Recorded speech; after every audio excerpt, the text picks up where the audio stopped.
My hope today, or rather my objective today, is to change or kind of update, because change would be, I mean, requesting for change or asking for change is a powerful thing, and if you actually change your perception or the way you see speech, the way you approach speech, that would be a victory to me, really. But if not change, maybe update some of the thoughts that you might have, the way you think of what speaking is and what speech is, at least by a single thought. So this is my objective. This is what I'm hoping to achieve in this session, after much discussion with the organizers also. So I'm hoping by the end of the session, we can look back and see if that happened.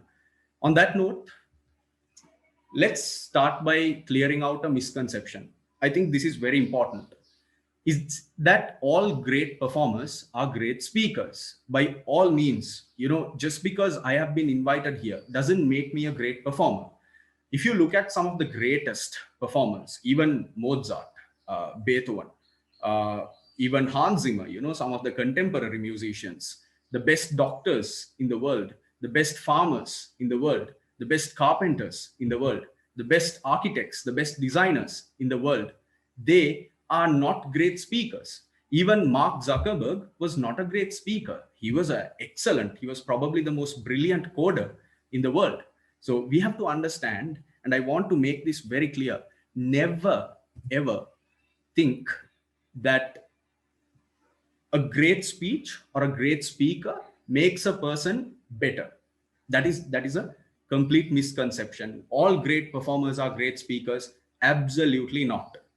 Speaking amplifies personality. It brings out your personality. It is an ornament. It is something that expresses you and expresses your ideas more than what you are. But if you look at the best speakers in the world, or rather, even if you go to YouTube and look at the most watched speakers or speeches, it's not the content or it's not their speaking ability that has made it the best watched or the most watched YouTube video. What has made it is the content and is that person's personality. So you get Steve Jobs's launch of the iPhone, and people don't watch it for his oratory capability. People watch it because it is a significant moment in our digital age.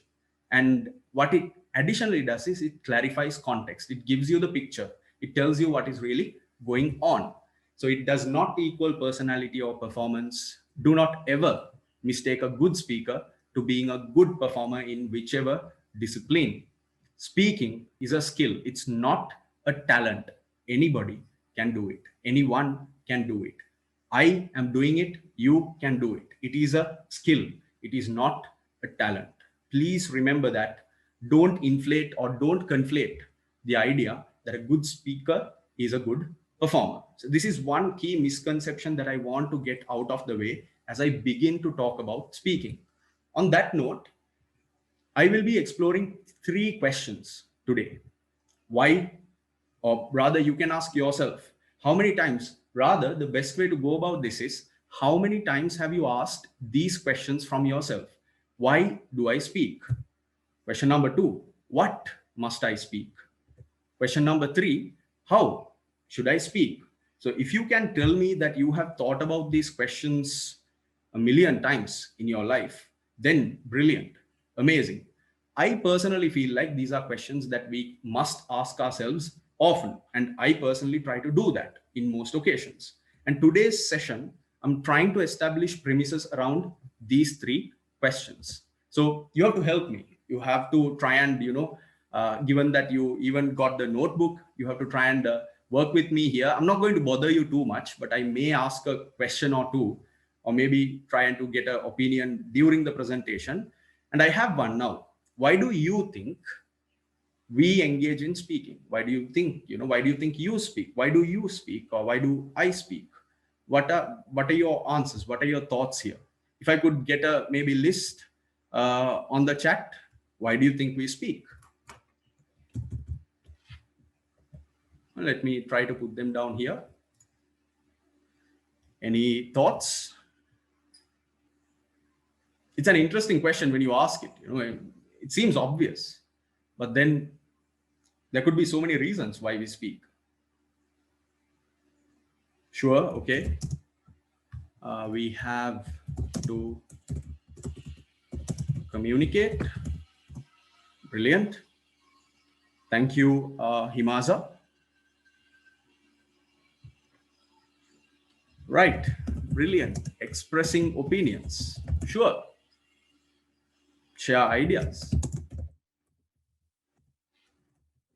Typo. Express thoughts, emotions, and feelings.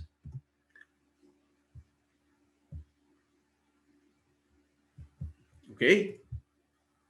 In the Rotaract Club, I'm sure there's a lot of speaking that happens. Why does that happen?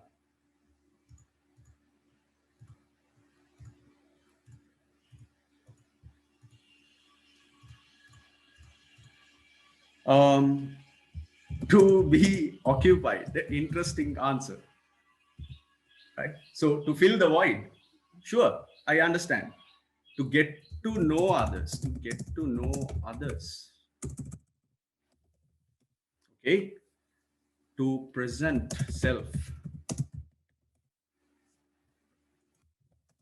protect our rights. Of course, indeed.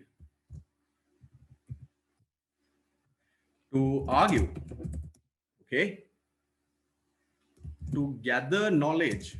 Think about it like maybe you can rephrase it to accumulate knowledge in the form of speech, to share our vision.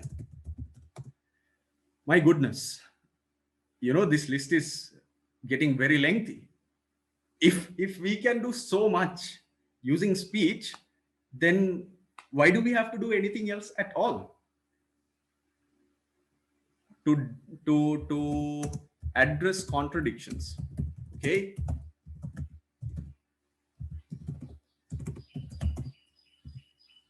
right? Don't mind the typo. To connect with the world, okay, to connect with the world, to get to know others. I think it goes hand in hand with that, with the world.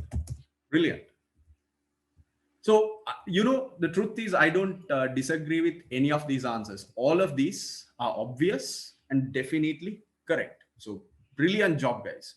And there might be a few that even I've missed. So thank you very much, Shehan, Amesh, Faslul, and all of you who have answered this question. And that brings me back to my presentation, where if we try to generalize along the answers that you have given to me, we speak for a number of reasons. On the outset, when we look at it, to communicate an idea, to express an opinion, to invoke an emotion, to bring out an emotion, to lead others to action. Right? We lead by speech. We convince people to do things for us, to motivate for continuity. By continuity, what I mean is that, like, you motivate someone. Like, for example, your mother has motivated you, saying it again and again and again, and now it's a habit for continuity of the action of brushing your teeth when you wake up in the morning. You don't know how it happened, but way back in the mind, when you were small, somebody convinced you to do that. Somebody motivated you to do that, to negotiate for peace or lack of conflict, and to control, to bend to our will. And you see that a lot happening in the political sphere, people using speech to control masses, to control communities, and to tell stories, etc., etc., etc. It is an endless list if you really start thinking about the verbs that you can associate with why we speak. And that brings me to my sort of definition. In my knowledge and experience, the true purpose of speech is to, so what I'm trying to do here is I'm trying to give you one sentence, one answer. If I ask you, so there are so many opinions, if I ask you to simplify your answer to why we speak into one sentence, one phrase, would you think that you might have an opinion for that question? I've thought long and hard about it because I've engaged in speaking for quite a long time. I've been lucky that way. And what I realized is you use speech to create order from a chaotic situation. This is why speech is used, to create order from chaos. I'm hoping to use a few examples to show you this. Firstly, let's take a few simple examples. A father or a mother disciplines and explains a child who has done wrong. I remember when I was young, when I was very little, a neighbor, was bugging me. And then I was like, Umba Palayam. I told that neighbor, Umba Palayam. And then this went to my dad's ears. And then he came and gave me a good whacking, you know, and he didn't tell me anything. And then I got hurt. And I remember, just sitting and sulking. He hit me and then he left. Then he comes back later in the evening, and then he gets me to his lap, and he explained using words why he hit me and why what I did was wrong. That chaotic situation for me was ordered, and order was instilled by my dad when that situation happened. He has done that so much with me, and I'm sure that you all have stories related. So speech creates order from a chaotic situation in a chaotic mind. I'm sure you all can relate to this situation. A principal brings order to a morning assembly. I remember I'm from Kingswood, and when our morning assembly is convened, you know how it is: 1,000 kids in one main hall. The buzz and the sound of it, right? You remember? And what happens is, Subodhasanak, Lamai Nishabdavan, or some way or form, depending on the principle, it differs.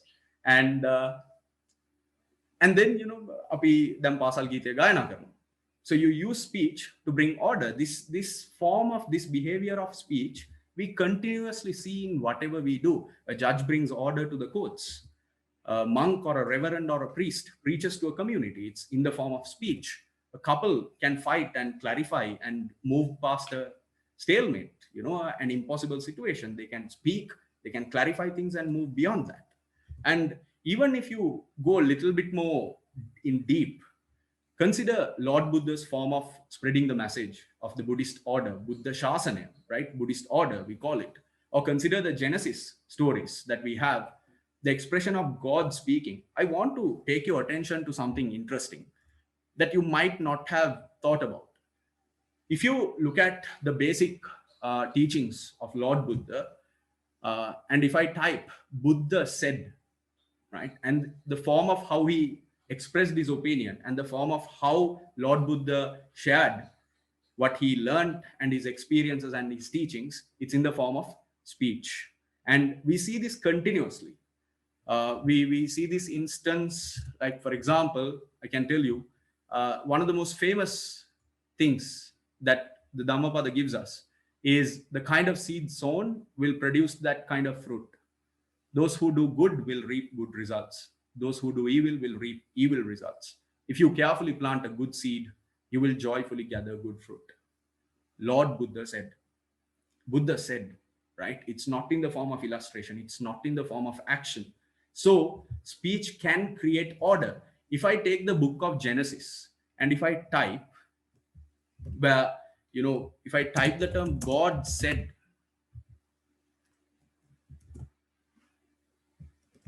maybe let me go back. Said.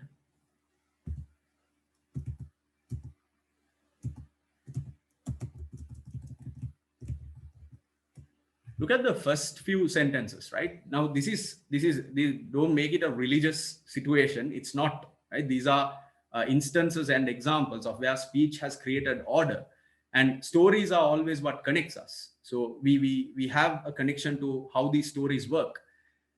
In the beginning, when God created the heavens and earth, the earth was a formless void and darkness.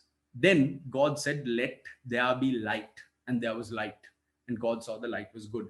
If I type the term God said, it is mentioned 30 times in the book of Genesis. That is a powerful idea with respect to speech. We see the term said or speaking continuously scattered across history. And that brings me to the first question, or rather the purpose, the clarification of the purpose of speech is we do create order from chaos. And I want to prove it to you by looking at what we say. Second question for today: what must I speak? And in that sense, I actually cannot tell you what you must speak, because what you say is your choice. It is your personal choice, right? When Anuji introduced to me, I didn't expect that. It was unknown to me. She was quite kind, and she said things that took me by surprise, and that was quite pleasant, and it made me happy. And that is the power of speech, and that was her choice. We didn't discuss it. Nadda Anuji. We didn't even talk. Right? That, trust me, that is the first time. This is the first time I'm seeing her. That is the power of speech. So, what you must speak, only you know. When you speak, what you must say, only you know. Then what am I doing here? What can I do to help?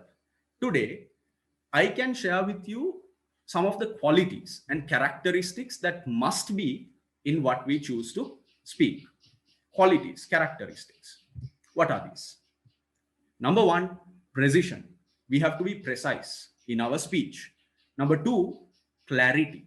We have to be very clear. And number three, very, very important. It's last but no way in the least, probably the most important also. It must be truth. It must absolutely be the truth. And the thing about truth is, it's very subjective also. It can be your truth, but your truth must be verified. Let's try and see what happens when we deviate from this. What happens when speech is not precise, not clear, and not true? Let's take an example. Let's say, okay, so let's say I'm in Fort, right? And I'm like not at the moment. I'm not in Fort. It's COVID, guys. So please. So let's say imaginary situation. I'm in Fort, and then a person comes. Uh, Excuse me. I'll try to do this in English. Excuse me, brother. I just came from Kurunagala. Do you know how to go to the Aswad to? Ah, right. Yes, yes, of course. I know every road in Colombo. You come here, will you? I'll tell you. You take a direct, just take the bus or take a tuk from here. You go straight, and then you'll, come across a junction. It looks like a junction with four roads, but ignore one road. There are three roads, out of which you take the middle road. When you go along that, you will see a color light. Don't worry about the color light. You continue on that path, and then you will see another roundabout. From that, if you look at the right, there's a red color building. If you look at the left, there's a blue color building. Don't think about the blue color building. Look at the red color building and go in that direction. When you go along that path, you will see another, most likely there will be a cell phone tower. And if you look up, you will see a yellow color building. Now, if I go along this path, what will happen is this person is going to tell me, brother, stop. Let me go back to Guru Nagal. I really don't want to go to Aswad. Okay. And this happens. This happens. Imagine yourself going on a trip and you go to a certain place and you're looking for a location, and then you stop at a junction where there are about 5 people in the bus halt having a chat, and then you ask them, Aya, how do we go here? And then all the 5 people start saying instructions. Haven't you come across this situation? And there will only be one person's instruction that could be clear. So as opposed to that description that I gave to that person, if I say, yes, brother, come here. Okay. Do you have a smartphone? Sure. If you have a smartphone, I'll give you just give it to me. I'll set up the location and follow this. I actually have done that. I have literally done it. So I'm telling you. Or you take a straight, just go straight, and then you'll come across a roundabout. Take the right lane, go along that. You'll come across a color light. Stop there and ask from someone. You're almost there. Ask from someone, where is Aswad to? They will show it to you. So there's a big difference between speech when it's not precise, not clear, and not true, as opposed to clarity, precision, and truth. Let me show you another example. All of you know who this is, right? This is the current president of the United States, Donald Trump. So I do want to, so the video there might be some buffering issues with the streaming for some of you at least, but I do want to take your attention to a small piece of this very important location and the speech that he did. Behind the desk, so I didn't want You can follow the subtitles. And I'm in the White House and I was lonely. I said, let's go to Iraq.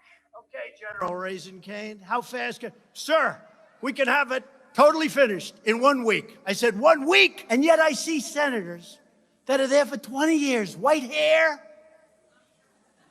See, I don't have white hair. Yes, I agree with this. This speech should have been delivered 1 year from now, not now, damn it. Because they're going to get together, they're going to say, you know, this guy's really laying for us. I should have saved the Pocahontas thing for another year. Instead, we believe in free speech, including online and including on campus. Today, I'm proud to announce that I will be very soon signing an executive order requiring colleges and universities to support free speech if they want federal research dollars. Who does this?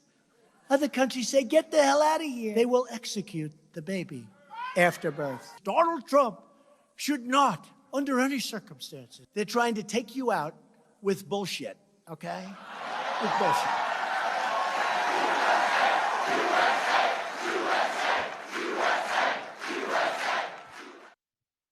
So that was a speech that he made at the CPAC G20 summit. And it's a speech that garnered a lot of attention because of its concerns related to impreciseness, lack of clarity, and the fact-checking was impossible because there were so many untruths in that speech. So what happens when your speech is not precise is it can cause confusion and people lose interest. When it's like this, it's like when you're walking in a dark room, you don't know where you're going.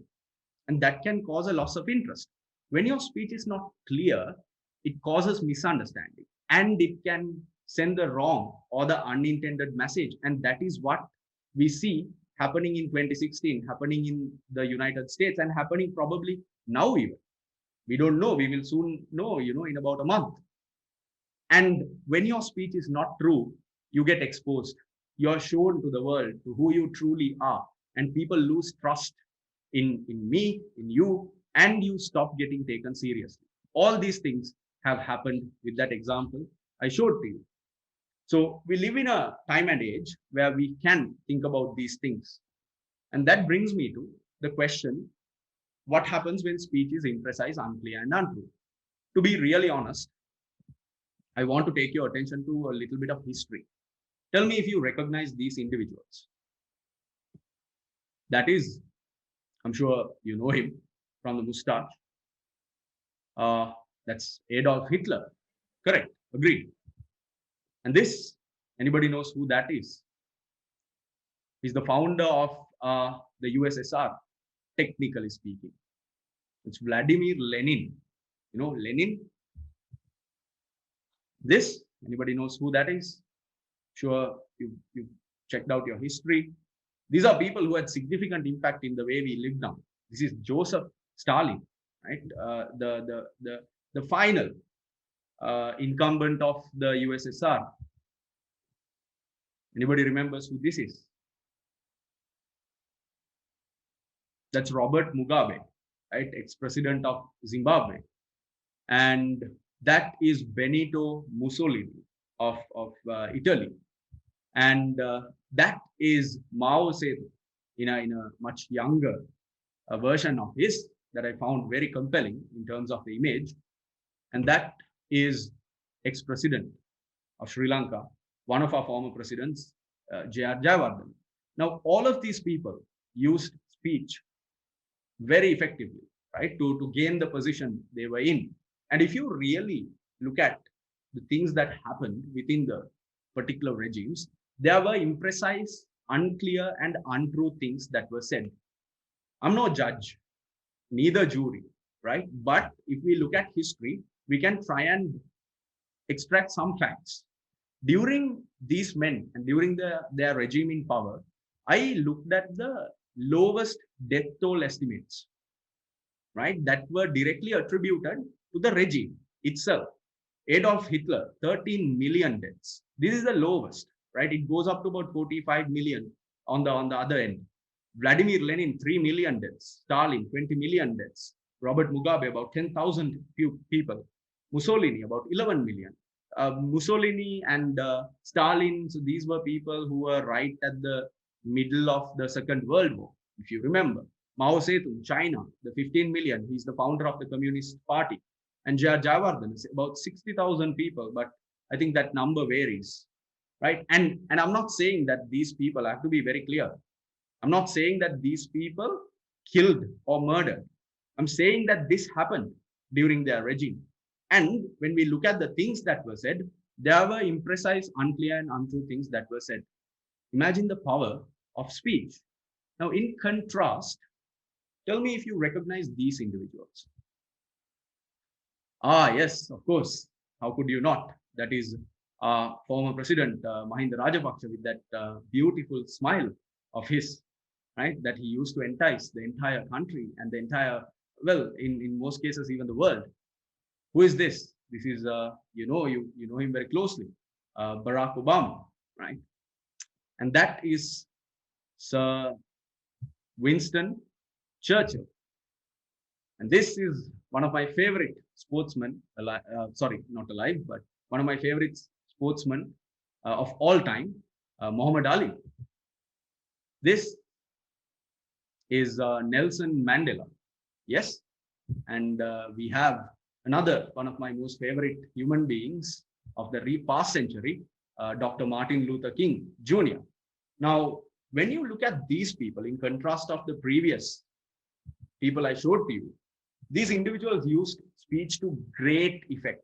You must remember, of course, with former presidents, that speech, Palamuat, Rata, Devanuat, Rata, Devanuat, Rata.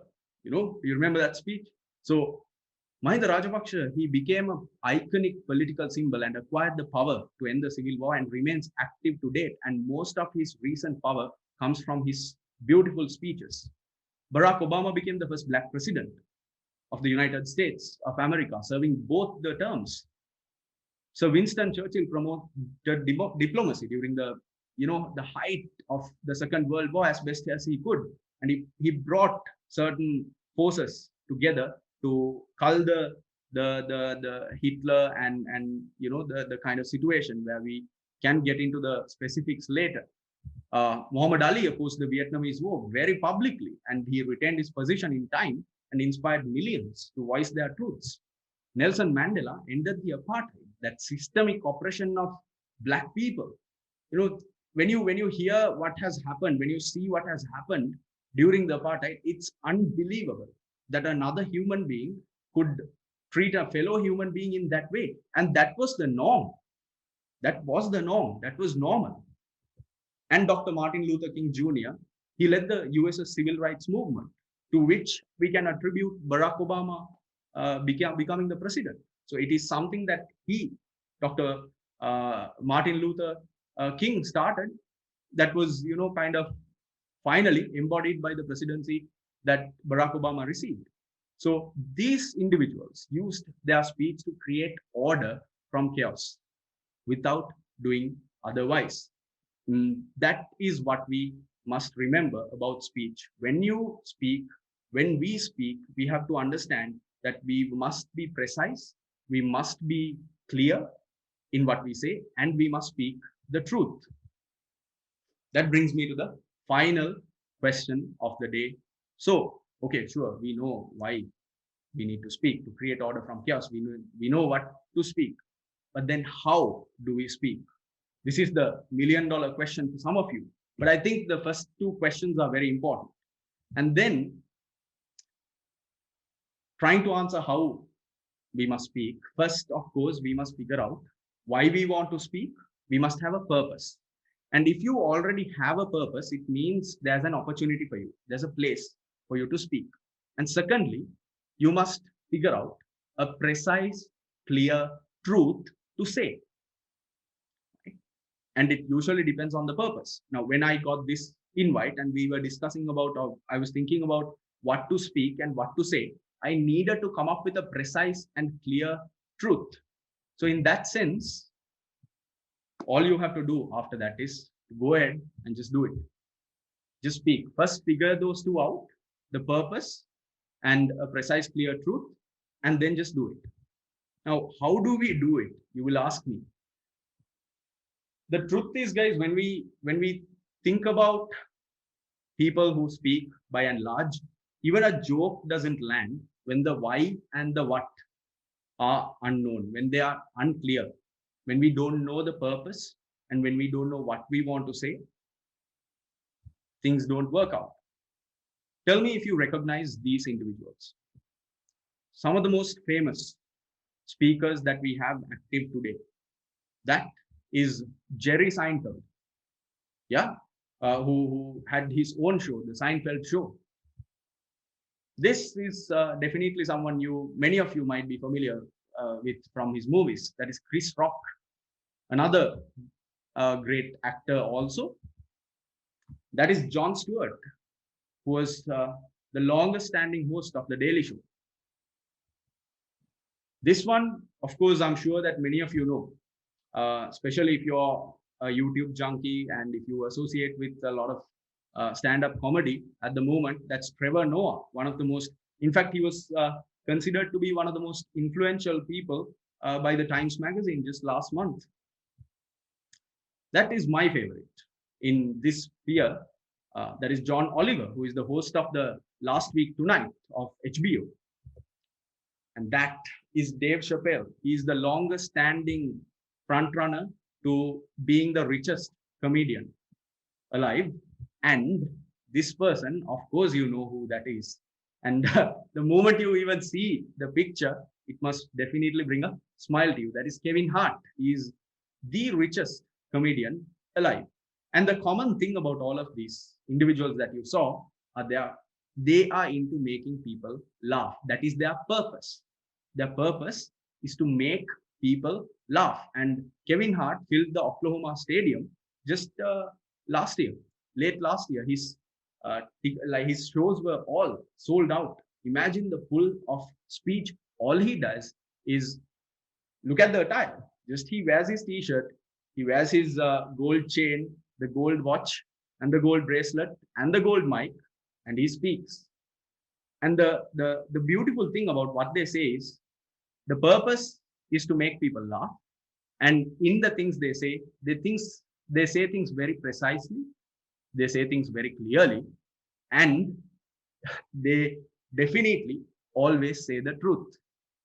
They might bend it a bit here and there because the purpose is to make people laugh, but they always come up with true stories to share. That is the thing about speaking. It's very important. And that brings me to a few tips, because we have to talk a little bit about how we speak. So when I thought about it, once you have the first two things clear, the most basic things about speech, and these are things that I've learned from my own experience. Keep your hands and feet relaxed. Just be relaxed. Even at the moment I'm sitting here, I am as relaxed as possible.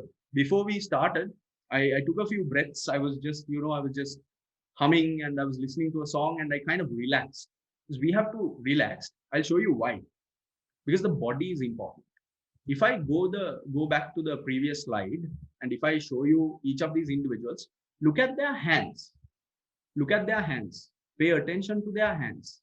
What are they doing? Look at how many different hand gestures there are. Very open, very fearless. You can't do this. And very unique also, because they are very unique to the things they are saying. Nobody says that what Jon Stewart is doing in this picture is a standard hand gesture. It's not part of the standard body language of speaking, right? Things that I do, it comes from within. So you can't do this if you're not relaxed. That is why it's very important to be relaxed. Right? John Oliver, you must watch some of his best content. He uses body language to great effect while doing a show sitting the entire time. He's sitting, and it's very difficult to do something while you're sitting. Even if you compare Trevor's Daily Show while he's sitting and then while he does his stand-up comedy, it's quite different. Right? But you can't do any of those free movements if Dave Chappelle, this is a king in that art, and Kevin Hart, of course. So he actually goes beyond just body movements. He just acts things out. So none of that is possible if you don't relax. So please relax. It's perfectly okay to relax. I'll tell you why as well. Second tip is manage your pace. Now, take a small example when Anuji introduced me, or you go to the train station, or you're at a political event, or you're at the start of an event, a person, or let's take a simple example, news, right? So someone announces, welcome, ladies and gentlemen, this is the evening news. What we have reported is there are 417 COVID patients that have been reported, and there are another 20 patients that were just reported a while ago, which is a news alert. Therefore, all we have is footage of ambulances going up and down. You can watch it for 15 minutes and then feel really bad about the current situation in the country. Now, that kind of news item is very monotonous and very fairly paced. And, there's just well, the tone and the delivery of it is quite static, as opposed to, good evening, ladies and gentlemen. Just a while ago, we had 417 COVID patients reported. And immediately after that, we got a report of another 20 COVID patients. Now, this is a serious matter. Now, what happens is, it's a very simple illustration, but it's very powerful because we have to manage our pace when we speak. That's tip number 2. Think about the speed of your speech. There is no exact or there is no correct speed, correct pace. It has to cater to you, right? But you have to think about it. Use pauses. And one of the things when I speak about, or when I work with youngsters talking about speech, is that many people are afraid of pausing. Imagine thinking about pausing. I'm doing a speech and I pause. Do you know that it's scientifically proven that it is while you pause that you get the biggest or the most amount of attention during a speech? When you pause. So don't be afraid to pause. Use the pause carefully, effectively, and natural. It's okay if it gets, mistaken. It's perfectly fine. I'll again tell you why. Then the fourth one is do not forget to breathe. So the first tip was about the body, the most basic tip about the body. Fourth one is about your voice, your throat. So there are so many things we can do to project our voice, to make our voice better, to advance our voice. But the most basic thing, the fundamental thing behind voice is our breath. So we have to have good breath capacity. We have to have good tone. We have to have well-toned throats. We have to take care of our throats. So beyond all that, the first and foremost rule of having a good voice to deliver things, to say things, is breathing. Don't forget to breathe properly, on time, and effectively. Final one is do smile fully and truly. And it's easy when what you say is truth. Because most of the harsh truths are also funny. So you always get to smile. So don't hesitate whenever you get the opportunity to smile, because smiling brings people closer. It makes your audience feel very warm-hearted, and they feel a kindred spirit to you, right? Which I hope even in this case that you're feeling with me. I try to smile as much as possible, or at least try to get you to smile a bit. I hope it worked. So these are the 5 key fundamental tips that you can incorporate into how you speak. That brings me to a question, the final question. Trust me, I won't take longer time than this, or I won't bother you more than this. What if you were omniscient, omnipresent, and omnipotent? It's an interesting question, right? Because we always think, why don't I know this? Why can't I be there? Why shouldn't I know this? Why shouldn't I do this? Why am I unable to do this? So then you're trying to be sort of omniscient, omnipresent, omnipotent, right? The Sinhalese words are sarvatnya, siyalla dath, or sarva baladari, right? Or samatanama, omnipresent is everywhere at the same time. Now, why I'm asking this question is, or I can take the best example. Are you familiar with this character? So he's my favorite superhero in the comic. I'm a DC fan all the way. Marvel, Marvel sucks. Okay. Marvel fans, you can cool down, right? Sure, Marvel has done a little fairly well over the last 10 years, but we are coming back soon. So this is Superman, right? This is Superman, and he's also my favorite character in the DC arcs. And he was founded by Jerry Siegel and Joe Shuster. And the thing about Superman, what you might not know, is he's the oldest superhero. And back in the 1940s, he was omniscient, he was omnipotent, and he could be omnipresent also. He could be anywhere. He was very powerful. And what this made was by the 1960s, there was a difficulty, there was a lack of popularity of Superman because it was impossible to create stories around him because he was just unbeatable in any way or form. That is when two very important things were introduced to Superman law. Many of you are familiar with this. One is he draws his power from the sun. So that made him weak. That made him rely on something else. That made him also a being to get support from somebody else. Right? And that in this case was the sun.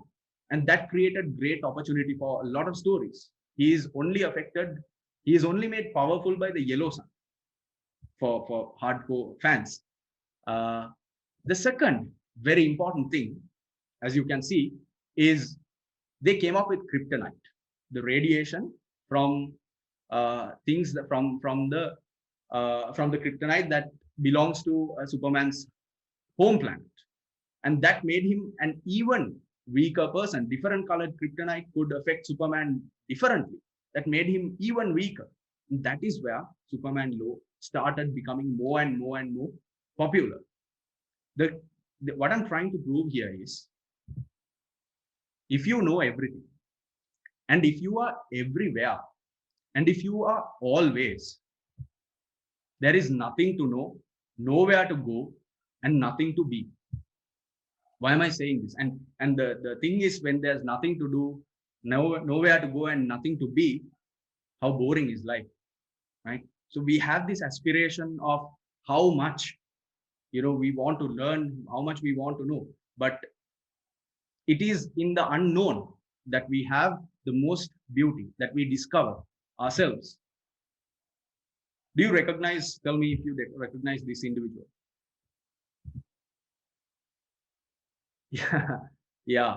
So that's me, right? That's me. Just last year, right?